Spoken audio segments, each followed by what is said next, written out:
রাস্তা না চাষের জমি তা দেখে চেনার উপায় নেই, পিচের লেশমাত্র নেই। দীর্ঘদিন ধরেই বেহাল অবস্থায় পড়ে রয়েছে রাস্তা। ভরা বর্ষার সময় আরও শোচনীয় হয়ে উঠেছে। মেরামতের নামগন্ধ নেই। রাস্তা মেরামতের জন্য বিভিন্ন মহলে দরবার করা হয়েছে বলে দাবি স্থানীয় বাসিন্দাদের। আশ্বাসের বাইরে কিছুই মেলেনি। এমনই অভিযোগ মালদার হরিশ্চন্দ্রপুর ২ নম্বর ব্লকের ইসলামপুর গ্রামের বাসিন্দাদের। অগত্যা ফল না মেলায় রাস্তায় ধানের চারা রোপণ করে প্রতিবাদ এলাকার মানুষজনের।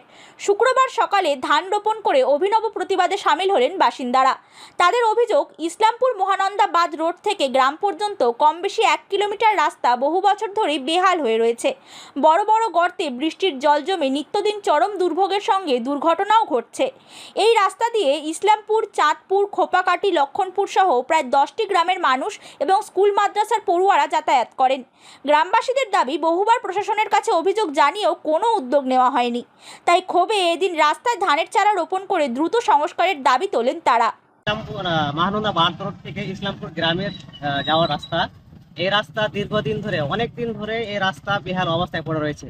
এই রাস্তা আমাদের যে গ্রাম ইসলামপুর, চাঁদপুর, খোপাকাটি, তেজিয়াঘাট, লক্ষণপুর, বড় লক্ষণপুর, অনেকটি গ্রাম আছে, প্রায় 10টি প্লাস। এই গ্রামে হচ্ছে মেন রাস্তা এটা। এখানে এই রাস্তায় বিভিন্ন জায়গায় গর্ত হয়েছে, এমনভাবে গর্ত হয়েছে যাতে বর্ষার দিনে গাড়ি তো দূরের কথা, মানুষ হেঁটেও চলতে পারছে না। বহু বছর ধরে এই রাস্তার বেহাল অবস্থা। আমরা নেতা মন্ত্রীদের বলেও কোনো সুরাহা পাইনি। এই প্রতিবাদে আমরা আজকে ধান রোপণ করলাম। এই রাস্তার ধরেই প্রায় দিনে 500,000 ছাত্র যাতায়াত করে। ইসলামপুর প্রাইমারি স্কুল এবং ইসলামপুর সাগর হাই মাদ্রাসার ছাত্রছাত্রীরা যায়। প্রতিদিন তারা ড্রেস পরে এমনকি যেতে পারছে না, তাদের ড্রেস খারাপ হয়ে যাচ্ছে। এটা প্রায় অভিযোগ তারা হেডমাস্টারকে দিচ্ছে। আমি ওই স্কুলে পড়াই, এটা জানি। আর এখানে প্রতিদিন অসংখ্য গাড়ি যাতায়াত করে, বাইক নিয়ে যায়, মহিলারা যায়, অসুস্থ রুগীরাকে নিয়ে যেতে রাস্তায় হাঁটিয়ে নিয়ে যেতে হয়। এইরকম এখানকার দশা।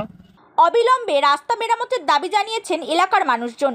রাস্তা মেরামত না হলে বৃহত্তর আন্দোলনের হুঁশিয়ারিও দিয়েছেন তারা।